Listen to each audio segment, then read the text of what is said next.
Nous allons aborder la thématique de la vitalisation de l'eau et vous allez voir en fait qu'il y a différents termes existants autour de cette thématique-là et une multitude de possibilités d'entrevoir ce sujet. Donc filtrer l'eau, c'est bien, comme nous avons pu le voir, et utile, et ça répond à la problématique de la chimie de synthèse dans l'eau, mais ce n'est pas suffisant, c'est incomplet. Il est nécessaire d'aborder cet autre aspect de l'élément eau qui est ce qu'on peut appeler l'aspect énergétique de l'eau ou l'aspect de la dynamique de l'eau ou de la cohérence de l'eau. Et donc tout ça, c'est lié aux propriétés cachées de l'eau. Pourquoi caché, hein, comme vous pouvez voir ici, il faut se retourner à l'envers, il faut pouvoir lire derrière ou à travers les lignes pour trouver ces propriétés-là, puisque souvent elles ne sont pas exposées au grand public de manière directe. Donc, il faut aller au-delà des aspects, je dirais, purement matériels de l'eau ou physico-chimiques de l'eau. C'est-à-dire, il faut dépasser le seuil de la molécule d'eau, c'est égal H2O. Oui, c'est vrai que la molécule d'eau, c'est de l'oxygène et de l'hydrogène, mais en fait, ça va beaucoup plus loin que ça. Une fois qu'on a dépassé le seuil de l'aspect purement physique, physico-chimique de la molécule, eh bien, nous allons nous apercevoir qu'il y a d'autres dimensions existantes dans ce domaine-là, dans le domaine de l'eau, et d'autres caractéristiques qui sont ô combien intéressantes et d'ailleurs connues depuis des dizaines et des dizaines et des dizaines d'années, on peut même dire des centaines d'années si on se réfère à d'autres observations à travers les traditions ancestrales, mais qui n'étaient peut-être pas encore aussi observées de manière aussi précise que nous pouvons le faire aujourd'hui à travers la multitude d'expérimentations et aussi de diffusion de l'information que nous pouvons avoir aujourd'hui. Alors, donc, vitaliser, dynamiser, informer, structurer, magnétiser, énergétiser, conscientiser. En fait, il existe comme ça une multitude de termes qui font référence en fait à soit des outils d'amélioration de la qualité de l'eau, donc dans ce sens-là, de dynamiser, vitaliser, énergétiser, etc.,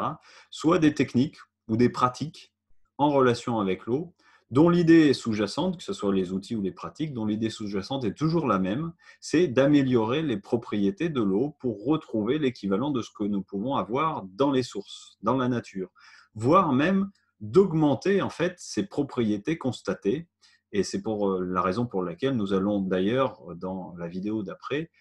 traiter des sources dites guérisseuses ou miraculeuses, puisque effectivement,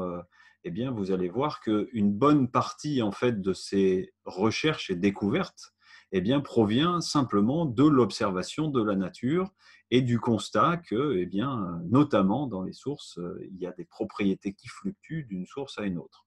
Et donc ça a donné lieu à de multiples voies de recherche et d'expérimentation. Nous allons en explorer quelques-unes, bien peu au regard de tout ce qui existe et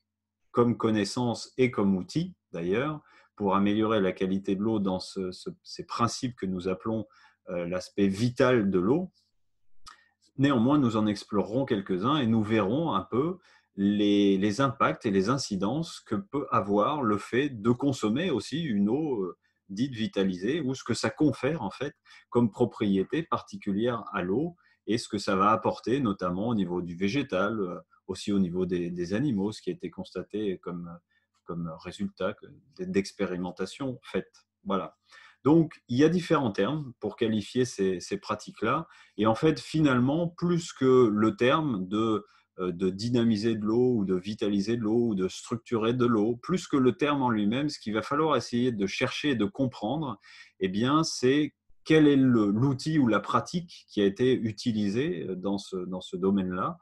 pour amener l'eau à des propriétés particulières ou pour modifier les propriétés de l'eau, quels sont les outils ou les pratiques qui ont été utilisés. Et c'est plutôt le fait de bien comprendre l'outil ou son mode de fonctionnement ou la pratique en question qui va nous permettre d'avoir déjà une vision plus claire, plus définie, mieux définie, plus aboutie des propriétés que l'eau elle-même peut avoir.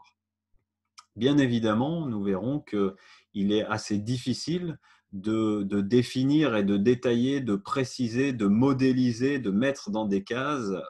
vraiment précises et structurées je dirais, toutes ces informations ou tous les niveaux en fait d'informations ou toutes les nuances que nous allons pouvoir obtenir à travers ces outils ou ces actions de dynamisation, de vitalisation de l'eau.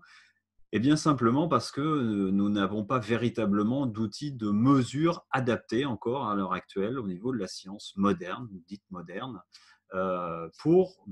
capter, mesurer, appréhender ces différents états de l'eau. Et ça, c'est lié aussi simplement à la réalité, au fait que si on prend une molécule d'eau, hein, bien on est déjà à 10 puissance moins 9 à 10 puissance moins 12 mètres. Donc, il faut s'apercevoir que c'est tout petit, minuscule. Et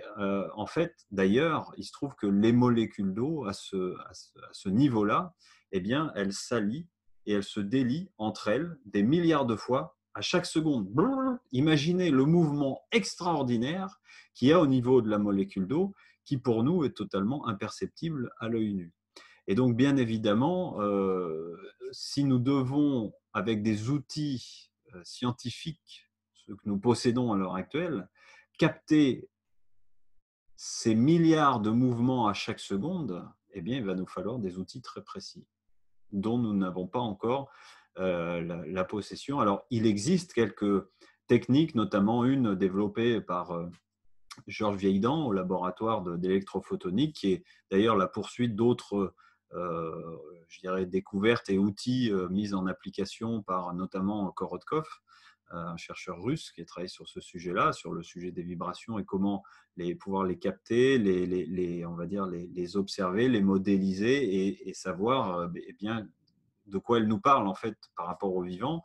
Eh bien, dans son laboratoire d'électrophotonique, Georges Vieilledent a développé un système qui permet d'avoir, avec une caméra qui refroidit à très basse température,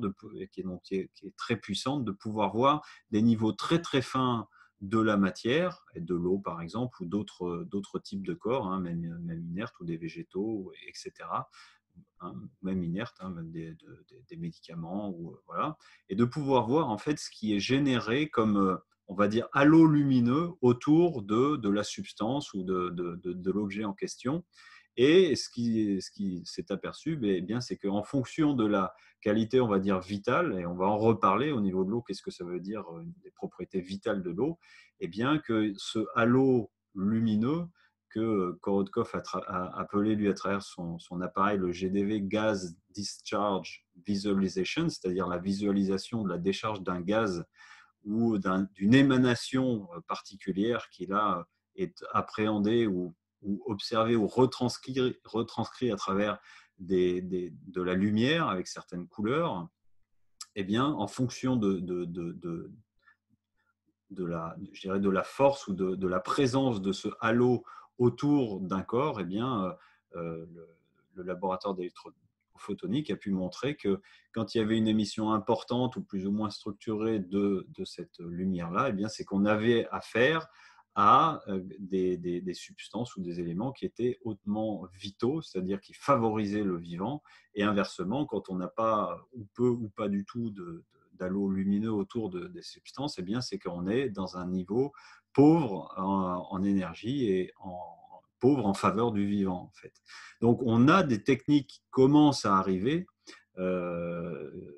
mais qui ne sont pas non plus suffisamment abouties et suffisamment précises pour nous donner une grille de lecture qui puisse, je dirais aussi, répondre à toutes les attentes de la science dite matérielle. Et aussi parce qu'il faut bien le voir et le comprendre, nous sommes ici véritablement dans le domaine de la vibration, de l'onde, de l'énergie. Et donc, eh bien, c'est un domaine qu'il est nécessaire d'appréhender avec un autre état d'esprit aussi, qui est plus un état d'esprit dynamique, hein, où les choses fluctuent, plus que d'essayer de cadrer, d'arrêter et de bloquer, de figer des informations ou des états qui ne le sont pas, puisque cela fluctue en permanence. Donc nous allons voir dans la section d'après, eh bien, avec plus de détails, d'où proviennent ces observations de la nature autour de l'eau et comment sommes-nous venus à l'idée que l'eau puisse avoir des propriétés particulières que nous pouvons qualifier de vitales.